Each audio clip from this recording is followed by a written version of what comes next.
here. Thank you for coming. This is our third meeting of the semester.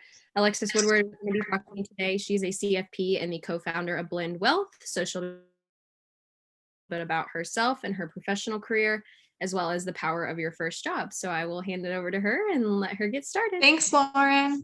Thanks so much for having me. Lauren reached out to me on LinkedIn.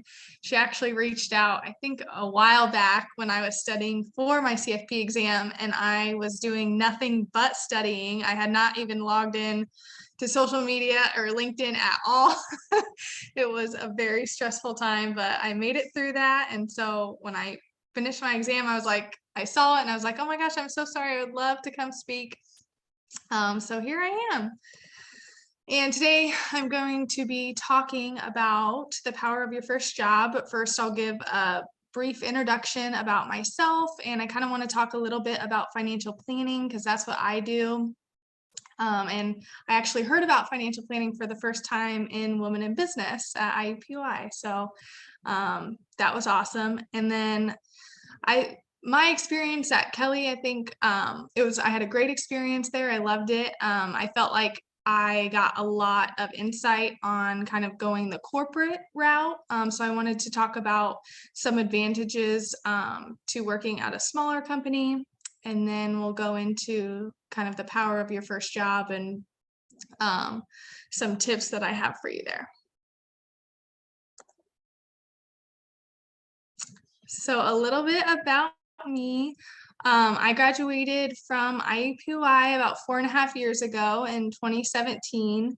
I did the Kelly School of Business Honors Program and I majored in finance. I did 3 different internships when I was at IUPUI. I started with an accounting internship, hated that. And then I interned at a financial planning firm, and actually the recruiter there came to speak to Women in Business. So that's how I heard of it. And I was the president of Women in Business when I was at IUPUI. And I interned there, loved the small firm feel, loved seeing the relationships that the advisors had with their clients. That was really a cool experience to see that, and just like how close they got with their clients and how much they were impacting their financial and their personal lives. And then I did a corporate finance internship at Cook Medical in Bloomington. And that was great, but I realized that the corporate world was not for me. I love the small business feel. So some things about me: I love to hike. My husband actually proposed in Zion National Park, and then we got married this past July in Rocky Mountain National Park. And then we took our honeymoon. We stuck with the national park theme, and we took our honeymoon in Washington, and we hit up 3 national parks there. So over the last 2 years, during COVID, when we couldn't really do anything except be outside and go to parks, that's what we did. So, and then we basically got married in July, and then we decided we were going to start our own firm called Blend Wealth. My husband is also a certified financial planner, and we have a passion for marriage and families, and he actually has 2 boys. So I'm now a stepmom, and so our niche is blended families. So through our experience, we've kind of developed a heart for blended families, and there's complexities in every marriage, but in blended families, there's often more complexities. So we are excited to help people navigate those additional complexities.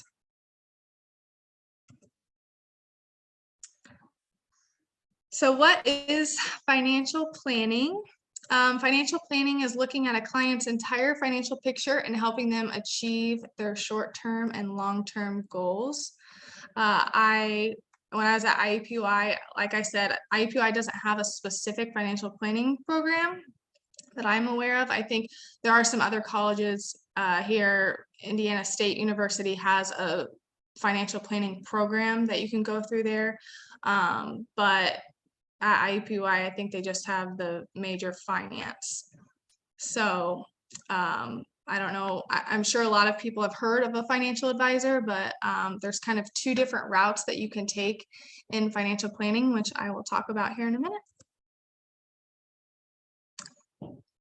So the key areas to financial planning are the ones listed here. Obviously, financial planning, cash flow planning, insurance planning, education planning, investment management, retirement planning, tax planning, and estate planning. So there's a lot there. I always like to use the doctor analogy.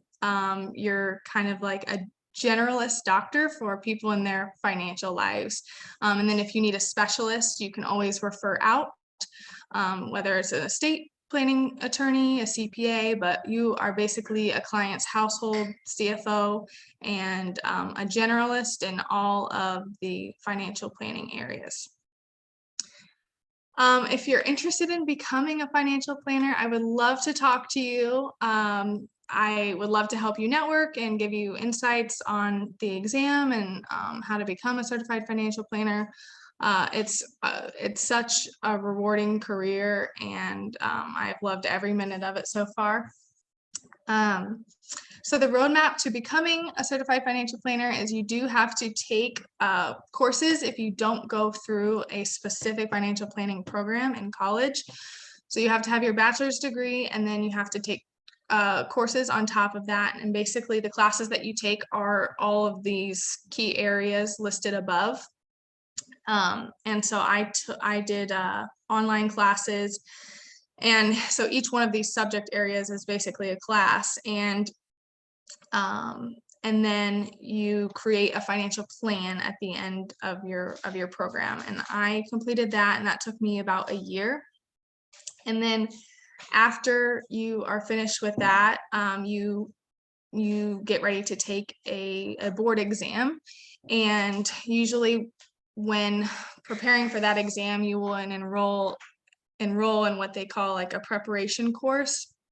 And so they just condense everything you've learned in all of your 6 courses that you take into a review class. And taking that class and then doing lots of practice questions, that takes about 3 months. So I like to tell people it takes about a year to a year and a half to sit for this exam and pass the exam. It's a very hard exam. It's kind of like a CPA exam in terms of difficulty. That's kind of I think the closest thing to it.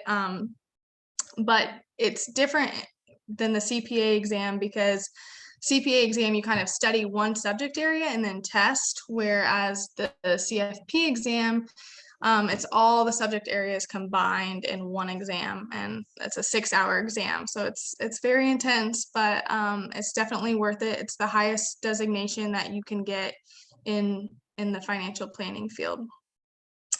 So as I mentioned, there's kind of 2 different routes that you can take as a financial planner.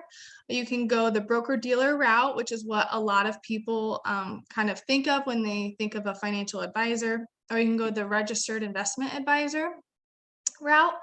The difference between the 2 is a lot of broker-dealers, well, they do take commissions, so they can be a little bit more salesy.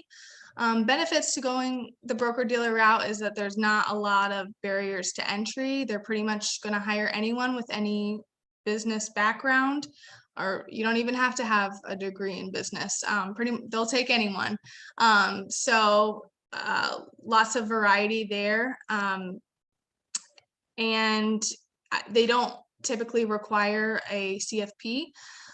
But like I mentioned, it can be more salesy. They can have AUM requirements, and AUM stands for assets under management. So you might have certain benchmarks that you have to meet, whether it's monthly or quarterly, where they're saying, hey, you have to bring in X amount of dollars each quarter. That personally was not for me. That would be way too stressful for me, and I would just feel gross constantly reaching out to people and trying to manage their money. That route was not for me. But the registered investment advisory route is the route that I went. And there's lots of RIAs here in Indianapolis, and basically they are fee only, which means they don't make any sales or commissions they don't sell any products where they can make money off the client. They just charge a flat fee, and that fee, the clients pay that fee quarterly typically, and it stays the same, and that's the fee that they pay their advisors, so they're not being sold anything.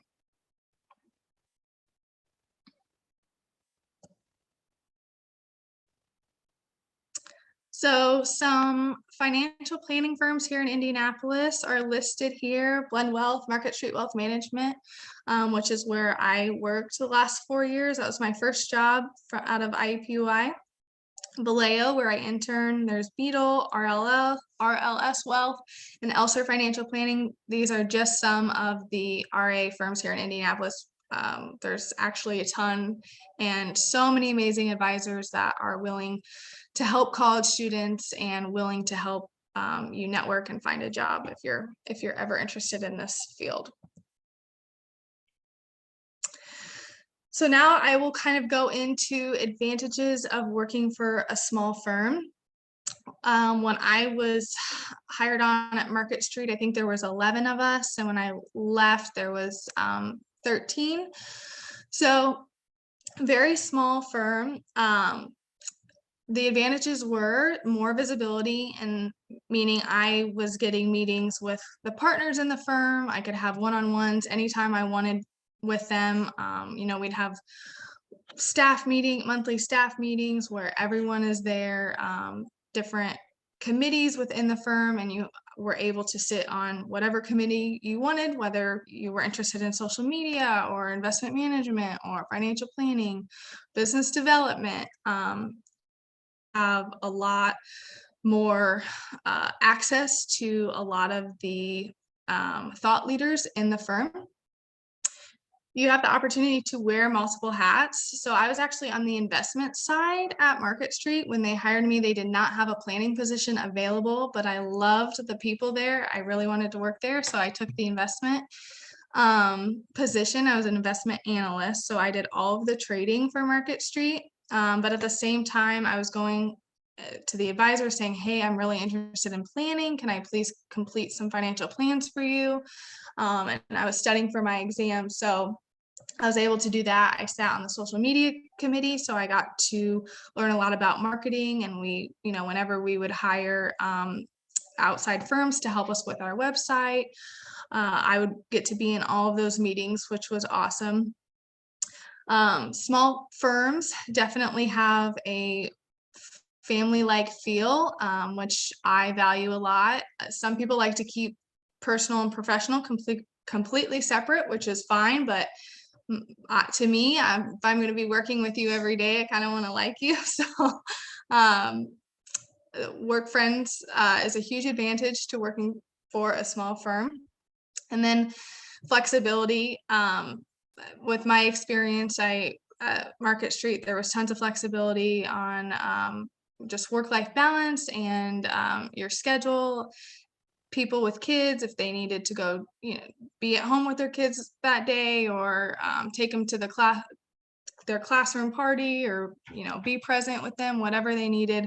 Doctor's appointments, it was a no-brainer, no questions asked. Like, you were always allowed to do those kind of things, which was nice. And that was even before COVID and working from home. So some tips and insights on the power of your first job.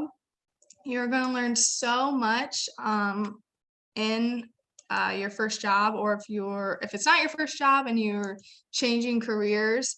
I'm so excited for you, the learning opportunities that are ahead for you. So when you're at your first job, I kind of have 3 tips to consider. Networking is so important. That's how a lot of people get their first job. I never applied to Market Street. I met one of the partners at a FPA meeting, which is Financial Planning Association, and they have a chapter meeting every quarter here in Indianapolis, and students can go for free. So I just wanted to go and meet people in the industry, and I met a partner there, and she was like, you should come interview for us. So I did, and I got the job immediately because I met her at that event. So that was awesome.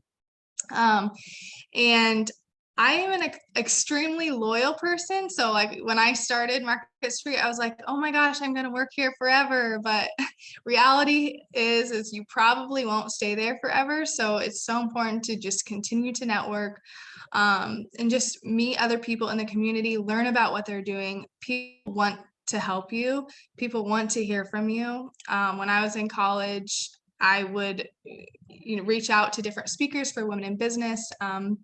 And I would reach out to different people in the financial planning industry and just ask them to coffee. And yeah, I never once got turned down. And I think people love to talk about what they do and see how they can help you. Second tip I have is prioritize who you work for. I think this is kind of more important than the actual company that you work for, because who you work under is going to mentor you and guide you and teach you so many things.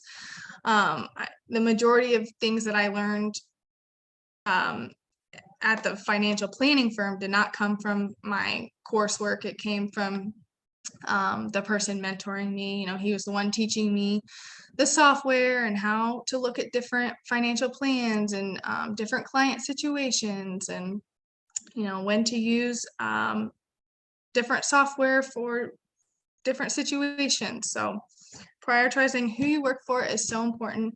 Try to get to know that person. And then lastly, find a company that should say aligns with your values. For me personally, I am a huge advocate for medical freedom, and so that is really important to me. And so I would never work for a firm that pushed medical mandates on anyone. But I think if you find a company that aligns with your values, you're going to be so happy going to work every day. So here are some things that my first job taught me. People skills are important. I think if you can have a personal relationship with someone, it just makes work so much more fun. If you can find things to connect with them on, whether it's what you like to do in your free time or where you like to eat, I find that it just makes work very enjoyable.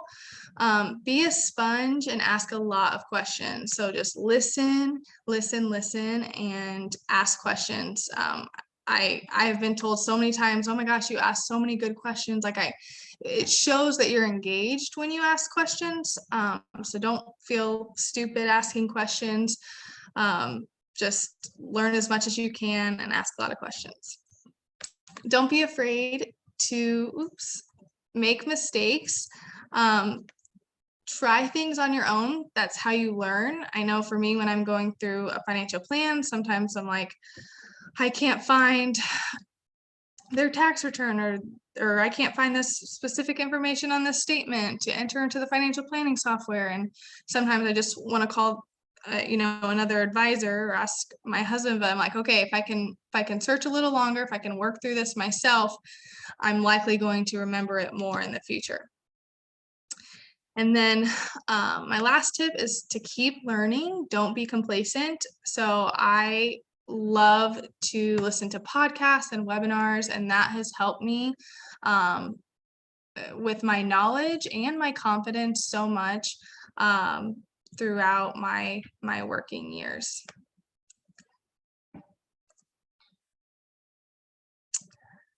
So that's kind of the presentation I had for you. I was going to see if anyone had any questions. Yeah, I can start. So I'm not sure for everyone who has hopped on a little bit later, but Alexis was the president of Women in Business.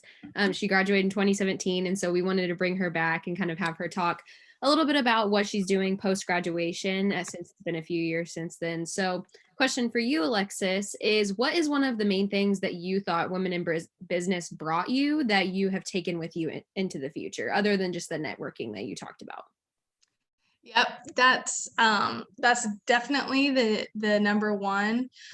I think the confidence piece too was huge. When I became president of Women in Business, that was definitely one of my biggest weaknesses. And then I don't know if you guys know, I'm sure you know, Professor Donahue. She's a marketing professor. She was the professor that oversaw Women in Business at the time. And so like she was a huge mentor to me in college, and she told me that, you know, Women in Business has really brought you a lot of confidence, getting that speaking role and forcing yourself to reach out to other leaders in the Indianapolis community. That was a huge for me. So yep, just the networking piece and then gaining confidence as well.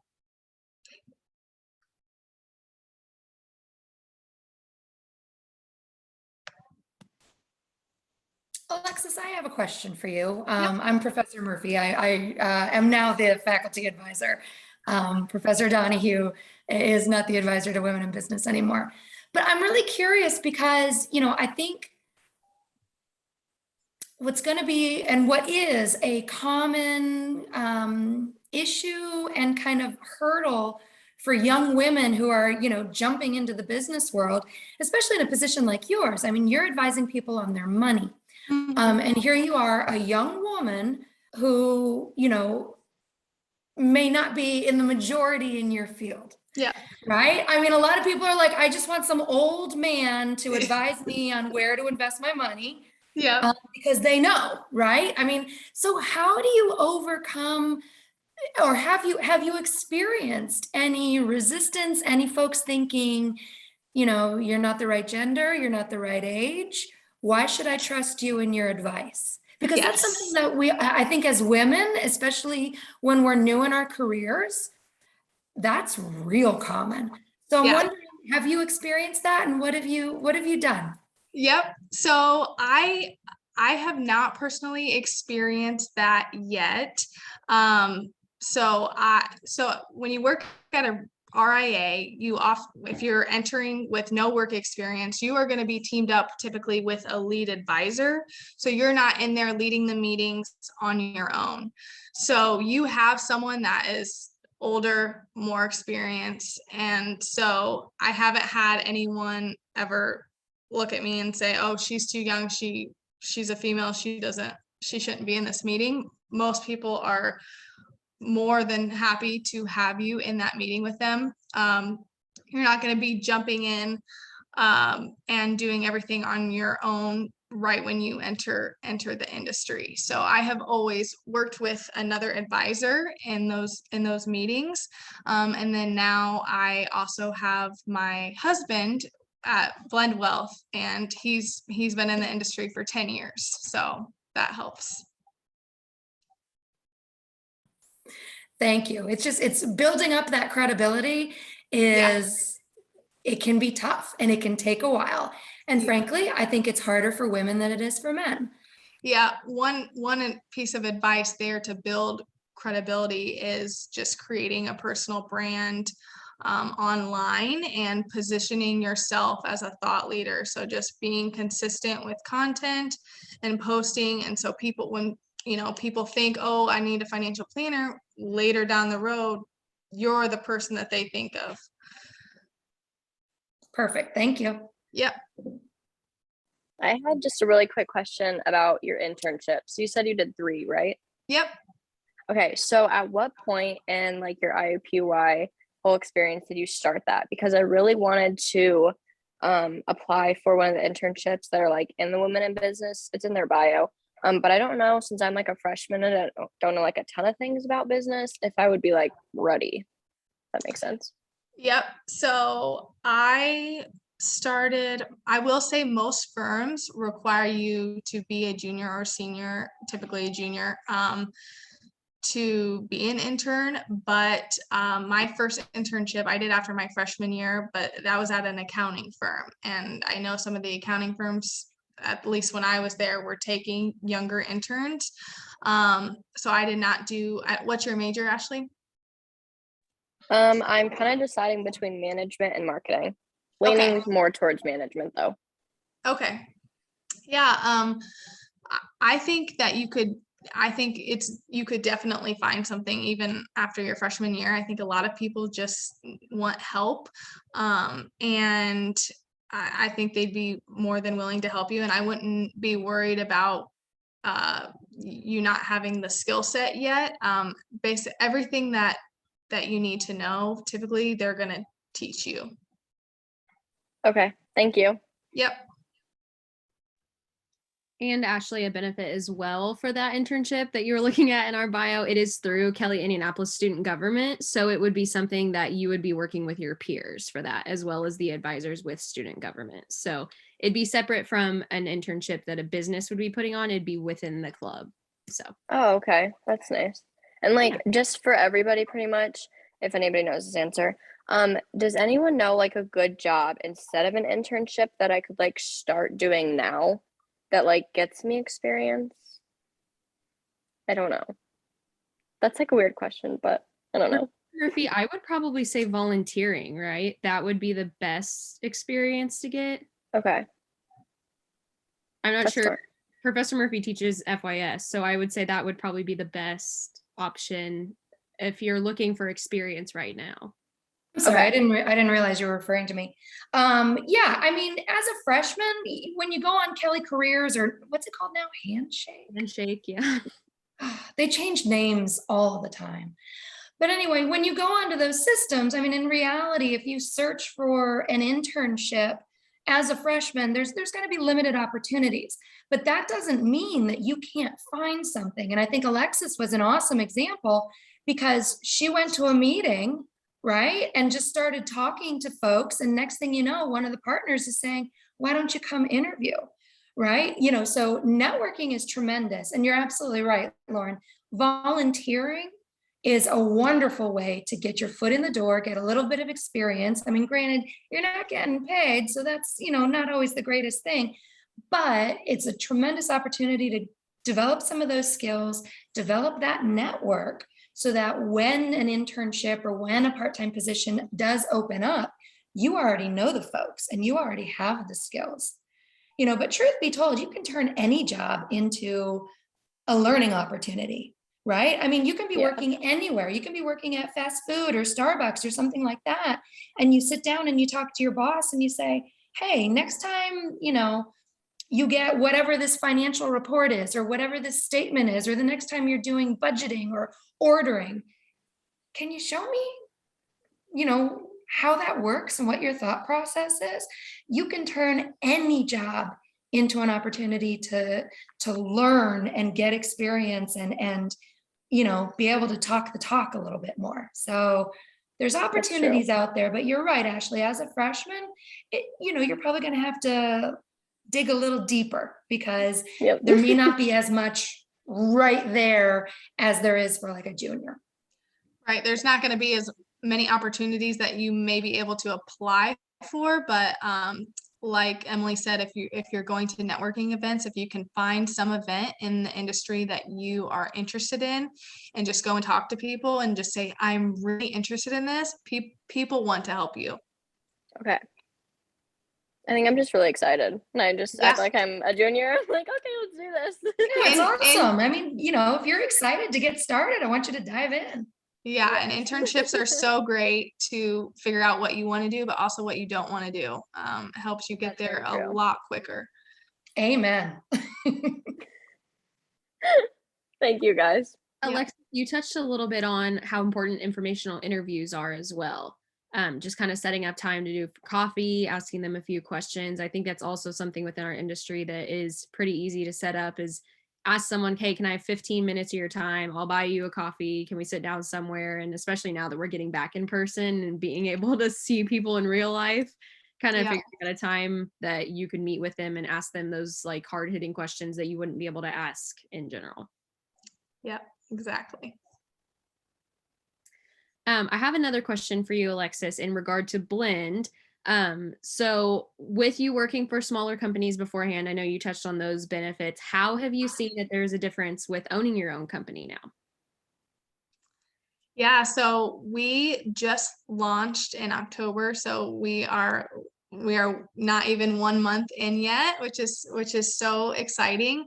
The difference is a lot of I touched on flexibility a little bit, and like you do have that flexibility, but I, as a business owner, I am working even more now, and people think, oh, I'm just gonna have the work-life balance that I've always dreamed of when you start your own business, but you are almost like so energized and so passionate about it that you like eat, sleep, and breathe it.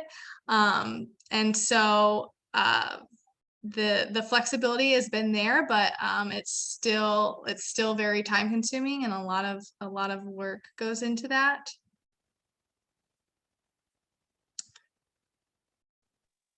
Awesome. Perfect. Does anyone else have any more questions for Alexis?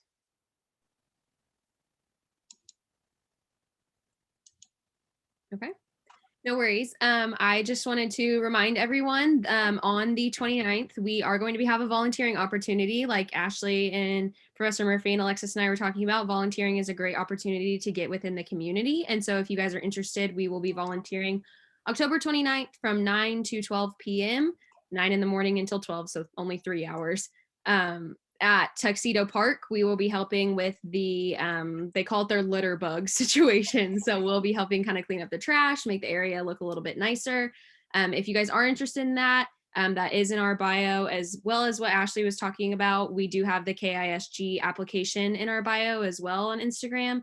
That's a good opportunity if you guys are looking for an internship to look there. But if no one has any additional questions, we'd like to thank Alexis for dedicating her time today, coming to speak to us. We know that she is, like she said, busy with starting her own business and making sure that everything's running smoothly. So we really appreciate her coming and talking.